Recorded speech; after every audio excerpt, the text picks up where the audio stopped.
ناظرین، غزہ کو دنیا کا سب سے بڑا جیل بھی کہا جاتا ہے، اوپن ایئر جیل۔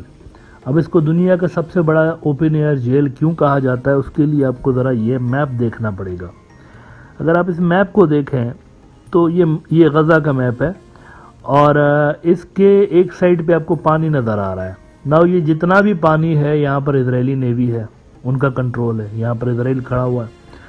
اور دوسری طرف سے اگر آپ دیکھتے ہیں تو ایجپٹ ہے اس کے، تیسری طرف سے اوپر کی سائڈ پہ اگر آپ دیکھتے ہیں تو آپ کو اسرائیل نظر آتا ہے۔ یہ جو اریز کی کراسنگ یہاں پر لکھا ہوا ہے یہ اسرائیل ہے، اور باقی کی جو پوری ریڈ لائن ہے یہ اصل میں ایک بہت بڑی سی دیوار تعمیر کی گئی ہے غزہ کو اسرائیل سے الگ کرنے کے لیے۔ بہت بڑی سی دیوار ہے، اس کو کراس کرنا بھی عام انسان کے بس کی بات نہیں ہے۔ لمبی سی دیوار ہے، 1.1 بلین ڈالرز لگا کے اسرائیل نے یہ ایک دیوار تعمیر کی تھی۔ اس کے نیچے پتہ نہیں کوئی سینسرز اور ہر چیز انہوں نے کہا تھا کہ ہم نے لگائی ہوئی ہے، زمین کے نیچے موومنٹ ہوگی تو بھی پتہ چلے گا، آسمان میں اوپر موومنٹ ہوگی یہاں سے تو بھی پتہ چلے گا۔ اس طرح کے سسٹمز لگا کے بڑی مہنگی دیوار انہوں نے تعمیر کی ہوئی ہے۔ اور اس دیوار کے بارے میں ان کا کلیم یہ تھا کہ اگر آپ سنگل لائن میں کنکریٹ بچھاتے جائیں تو یہاں سے آسٹریلیا تک پہنچ جائے گا، اتنا زیادہ اس کے اندر کنکریٹ استعمال کیا گیا ہے۔ اور بیچ میں یہ غزہ کا جو علاقہ ہے، اب یہاں پہ 23 لاکھ انسان رہتے ہیں، یعنی چاروں طرف سے بند اور بیچ میں 23 لاکھ لوگ ہیں۔ اب حماس جو آپریٹ کرتا ہے، ان کی گورنمنٹ اس غزہ کے علاقے کے اندر ہے، وہ اس سے چاروں طرف سے بلاکڈ شدہ ماحول کے اندر ہے، یعنی ان کو اگر کہیں سے بھی کوئی چیزیں منگوانی ہوتی ہیں تو اسرائیل اس کو جو ہے وہ چیک کر کے پھر اندر بھیجتا ہے۔ ہوا سے وہ مطلب کوئی چیز منگوا نہیں سکتے، کوئی وہاں ایئرپورٹ نہیں ہے، وہاں پہ کوئی کسی قسم کا کوئی زیادہ فیسلٹیز نہیں ہیں، سمندری راستے سے وہ منگوا نہیں سکتے، تو بڑے لیمیٹیڈ ریسورسز کے ساتھ حماس کام کر رہا ہوتا ہے۔ ان کے پاس اکثر جو ویپنز ہیں وہ میڈ ان غزہ ہیں، اپنے ان کے ویپنز ہیں۔ کچھ ان کے ویپنز کے بارے میں کہا جاتا ہے کہ یہ باہر سے ان کو ریسنٹلی ملے ہیں، کچھ عرصہ پہلے، کچھ سال، کچھ مہینے پہلے تک ان کو ایران کا نام لیا جاتا ہے اور کچھ اور ایک دو ملکوں کا نام لیا جاتا ہے۔ اب اس وقت اگر آپ دیکھیں تو اسرائیلی فورسز اس پٹی کے اندر داخل ہونے کی کوشش کر رہی ہیں۔ پچھلے 7 اکتوبر سے لے کے آپ لگا لیں، انویژن کی کوششیں تو تب سے شروع ہو گئی تھی نا، تو یہ اتنے زیادہ 3-4 ہفتے ہو گئے ہیں، لیکن ابھی تک یہاں پہ ان کو مکمل کامیابیاں حاصل ہوئی نہیں ہیں۔ ابھی کی اگر آپ بات کریں تو اس وقت لڑائی جو جاری ہے، اس کے لیے میں آپ کو یہ میپ دکھاتا ہوں۔ یہ جو میپ ہے اس میں آپ کو جو بلو کلر کی لائن دیکھ رہے ہیں، یہاں سے اصل میں یہ غزہ کو 2 حصوں میں ڈیوائیڈ کرنے کی کوشش کر رہے ہیں۔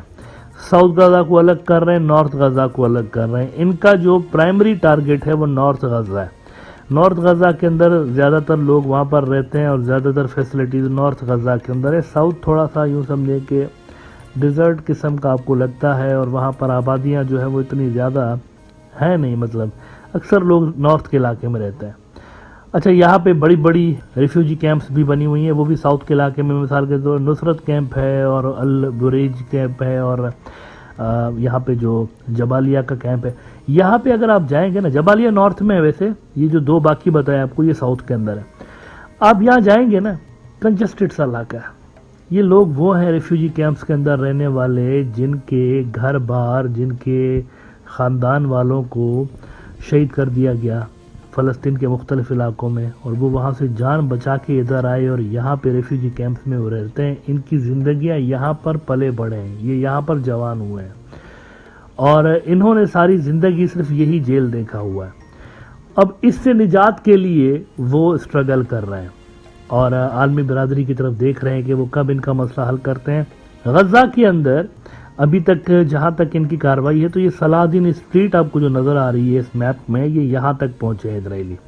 صلاح الدین اسٹریٹ تک انہوں نے پہنچ کے، کیونکہ یہ یہاں سے سمندر تک آگے جانے کا یہ ارادہ رکھتے ہیں، کرامہ کا علاقہ ہے آگے، وہاں تک یہ جا رہے ہیں۔ ان کا یہ آبجیکٹو ہے کہ یہ 2 حصے الگ الگ ہو جائیں، اور ہم جو ہے اس کے بعد زیادہ تر آپریشن یہاں پہ نارتھ میں کریں اور ساؤتھ والا بالکل یہاں سے الگ ہو جائے۔ اچھا، اس کے علاوہ یہ جو آپ کو اوپر کی سائڈ پہ کراس نظر آ رہا ہے، یہ جو بیت حنون اور بیت الیہ کے اوپر کراس نظر آ رہا ہے، یہ اصل میں ایریز کی کراسنگ ہے۔ پچھلے 48 گھنٹوں میں یہاں پر ایریز کی کراسنگ میں بھی شدید قسم کی لڑائی ہوئی ہے، اور اسرائیلی فورسز نے دعویٰ کیا کہ ہم نے یہاں پر ہمارے اوپر حملہ آور ہونے والے تمام حماس کے مجاہدین کو مارا ہے، لیکن حماس والوں نے ایک ویڈیو جاری کیا اس پہ، اور اس ویڈیو کے اندر دیکھا جا سکتا ہے کہ اسرائیلی فورسز ایکچولی شیلٹر لے رہے ہیں، کور لے رہے ہیں، ان کو ریزسٹنس کا سامنا کرنا پڑ رہا ہے۔ یہ ذرا ویڈیو دیکھیے جو کہ ایریز کے کیمپ کے حملے کے وقت جو ہے وہ حماس والوں نے ریلیز کیا ہوا ہے، جس میں یہ نیچے سرنگوں سے باہر نکل رہے ہیں ہتھیاروں کے ساتھ اور کارروائی کر رہے ہیں، اور اس کے بعد یہ واپس جا رہے ہیں۔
اچھا، مین وائل ایک بڑی انٹرسٹنگ آج ڈیولپمنٹ یہ ہوئی کہ چائنا کے میپس کا جو پلیٹ فارم ہے علی بابا اور بیدو، انہوں نے دنیا کے نقشے سے اسرائیل غائب کر دیا ان کے نقشوں کے اندر اسرائیل نہیں نظر آ رہا ہے۔ الجزیرہ نے اس پہ رپورٹ کیا ہے کہ Israel missing on maps platform of Chinese companies. The word Israel is missing on digital mapping platforms of tech giants Baidu and Alibaba, the Wall Street Journal has reported۔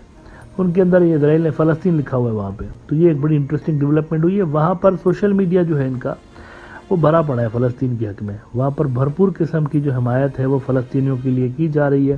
اچھا، آخر میں آپ کو یہ بتا دوں کہ اس وقت جب ہم بات کر رہے ہیں انٹینس قسم کی لڑائی جاری ہے، انٹینس قسم کی، یہ جو اربن وارفیئر وہاں پر گوریلا وارفیئر چل رہی ہے نا غزہ میں، ساری دنیا کی انٹیلیجنس ایجنسیاں اس کو غور سے دیکھ رہی ہیں کہ حماس کس طرح لڑ رہا ہے، کیونکہ یہاں پہ انہوں نے کچھ سسٹم اس طرح کا ڈپلوائے کر کے رکھا ہوا ہے، کیونکہ یہ جو نمبر آف ٹروپس ہے نا، اسرائیل کے پاس 12-13 گنا زیادہ فوجی ہیں حماس سے۔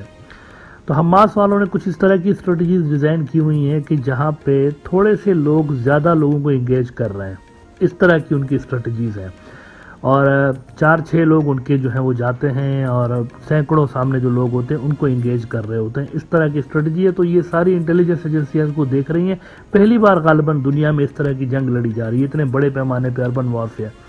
یہ جو یوکرین بھول گئے ہیں لوگ، وہاں پر بھی اتنی انٹینس قسم کی لڑائی نہیں ہوئی ہے۔ اس کے 2-3 فیکٹرز ہیں، وہاں پر ایک جیسی زبانیں ہیں ان کی زیادہ تر، اور ایک دوسرے کے لیے ایک تھوڑی بہت جو ہے نا ہمدردی ضرور ہے، کلچر بھی ایک ہے، مذہب بھی ایک ہے۔ یہاں پہ تو ہر چیز ڈیفرنٹ ہے نا، اور ڈیکیڈز کا غصہ ہے پیچھے، تو یہاں پر جو لڑائی ہو رہی ہے شدید قسم کی ہو رہی ہے۔ آج اس کے بارے میں مزید شام تک جو ہی ڈیٹیلز آتی ہیں، آن گوئنگ کانفلکٹ ہے یہ، تو اس پہ میں مزید بات کرتا ہوں کہ کہاں تک ان کے ایڈوانسمنٹس پہنچی ہیں اور سامنے سے حماس والوں کا کیا اس پہ رد عمل ہوا ہے۔